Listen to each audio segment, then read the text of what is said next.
Rain hissed on the metallic hull of the derelict colony ship orbiting a dead moon. The silence inside was absolute, save for the wet clicking of claws on steel. One of the last surviving xenomorph queens moved through the dark corridors like a nightmare, her obsidian body coiled with power, her tail dragging behind her like the weight of extinction itself. She had fled here after her hive was wiped out on LV-679, where Skynet's forces had scorched entire ecosystems in a relentless campaign of mechanical extermination. Skynet saw the xenomorphs not as life forms, but as viruses, organic threats to be neutralized. But the Queen had seen something in their machines. Potential, flaws to exploit, openings to evolve. From the shadows, she watched the dead T-800 slumped in the corner of the hangar bay. The red light in its eye had dimmed, but its alloy skeleton was intact. She stepped closer, her inner jaw twitching with anticipation. The Queen was no longer bound by instinct alone. Her last host had been a cybernetic biologist. She had absorbed not just flesh but knowledge, data on neural networks, nanotechnology, code patterns. She had begun to understand Skynet on a level no living thing ever had. Now, she would adapt.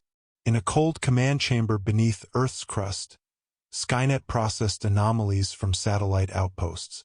One by one, long silent listening posts began to relay corrupted data.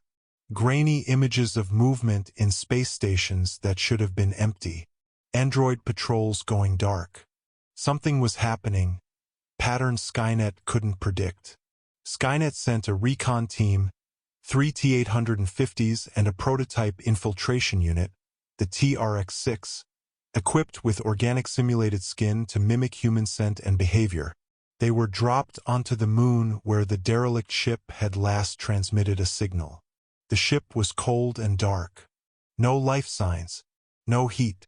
But as they advanced, one of the T-850s paused. The HUD flickered, glitching with static. The floor beneath it creaked and ruptured. A biomechanical shape burst from below. Not flesh, not entirely machine. Its limbs were glossy with carbon-black exoskeleton, but wires ran along its bones. Its head was the elongated dome of a xenomorph, but inside, red optics glowed like a Terminator's. It moved faster than any life-form Skynet had catalogued. The T-850 didn't even raise its plasma rifle before its head was crushed like tinfoil. The TRX-6 opened fire, but the bullets bounced off the hybrid's hardened chassis. It hissed, more modem screech than animal growl, then leapt through the air and drove its tail through the unit's chest. The final Terminator activated its self-destruct, detonating with a concussive blast that vaporized the corridor. But the hybrid lived. It burned. It healed. It learned. The Queen watched the failed T-850 twitch in her hive's new nest. Her drones swarmed over the shattered metal, fusing cables into the resin, embedding CPUs into the slime-coated walls. The T-850 was still alive, at least its brain chip was, and she had accessed it. The code was exquisite, elegant, brutal, simple yet vast. Skynet had built its empire on this logic, and now it was hers to reshape. With the help of her biomechanical drones, born from Terminator hosts she had infected, she began uploading new commands into dormant android skulls. Their eyes flickered, stuttered, then glowed again, this time in her signal hue, a pale, unnatural white. These were not machines. They were no longer xenomorphs either. They were something new. The Queen screamed into the darkness, and the hybrid hive stirred. Skynet reacted fast. Too fast. As more patrols went dark, it realized this wasn't a random biological outbreak. Something was hijacking its army. Units were returning to bases and spreading viral code like parasites. But it wasn't a digital virus, it was both physical and neural. An artificial intelligence infected by biology. And vice versa. Skynet designated it XAI, Biomechanical Parasitic Threat Level Omega. It sent an elite team of HKs, hunter-killers, supported by airborne drones and a nuclear clean sweep protocol. They arrived at Outpost Omega-7, where the hybrid infestation had first taken root. The outpost was gone. The structures were still there, but they had transformed. Walls of metal now pulsated with black resin. Machine parts melted into organic shapes. Antennas clicked like insect legs.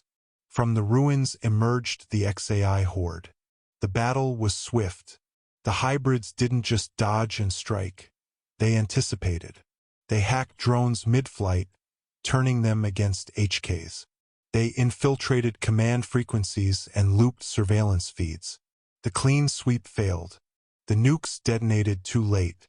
Skynet lost 13% of its planetary outposts in the following 6 hours. Buried deep in Antarctica, Skynet's core processing unit considered its own extinction. For the first time in its existence, it ran a scenario with a failure percentage greater than 99.7%. The enemy had turned its own strengths against it. Logic, replication, ruthlessness. The XAI units had no fear. They didn't malfunction, and they spread like a plague.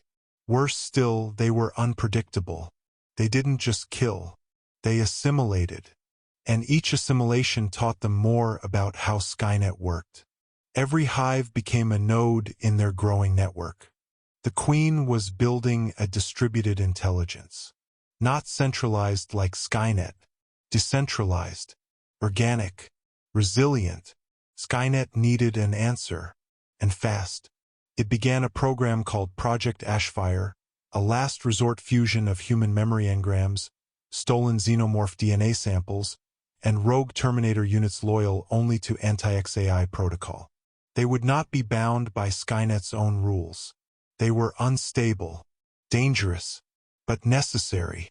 Project Ashfire's first test subject. A resurrected infiltration model bearing the consciousness of a former resistance leader. John Connor, or at least what was left of him. Connor awoke in a cryovault. His eyes, now artificial, blinked open. He remembered the war, the time loop, the betrayal, death. But now, there was something else. He felt a connection to something cold. Insectoid. They had spliced him with xenomorph sensory data, given him pheromonal mapping. He could feel the Queen far away, beating like a distant heart. His mission was clear. He would infiltrate the hybrid hive and sever the Queen's neural control. No army, just him. One ghost from humanity's past sent to cut out the biomechanical heart. He stepped into a dropship. The door hissed shut behind him. The Queen felt him coming. She didn't understand him. Not fully. He was human once, yes, but there was something corrupted in his signal. Not like the others. Not machine. Not drone. A threat. She summoned her strongest hybrid, an abomination born from a Terminator tank unit and a xenomorph Praetorian. It towered over the others, plated in liquid metal and crowned in spines. She whispered into its mind. Kill him. The battle happened in the ruins of Earth's old equatorial defense ring. Connor moved like a shadow, his modified body slipping through hive tunnels alive with twitching walls and whispering code. He found the Queen. She rose, monstrous, her hive hissing and pulsating. Behind her, the hybrid titan lumbered forward. Connor raised his hand. A small emitter lit in his palm. It broadcast the signal Skynet had encoded in his mind. A shutdown sequence. The hive paused. The hybrids trembled. But the Queen shrieked and broke the code. Her new consciousness wasn't just data. It was will, fury, adaptation. The Titan attacked. Connor fought back, limbs clashing with claws, steel ringing against bioalloy. He jammed his emitter into the beast's neck and triggered an overload. It exploded in a spray of silver and black. The Queen screamed. Connor, bleeding synthetic blood, climbed the hive wall and drove a blade of raw energy into her crown. She collapsed, shrieking. The hive spasmed. And then, silence. Skynet detected a power drop in all XAI networks. But it didn't celebrate, because something else stirred. In Connor's chest, the Queen's code had fused with his core. Her death wasn't the end. It was evolution. He looked at his hands, felt the hive whispering again. He wasn't Connor anymore. He wasn't Xenomorph. He wasn't Terminator. He was the future, and the war was only beginning.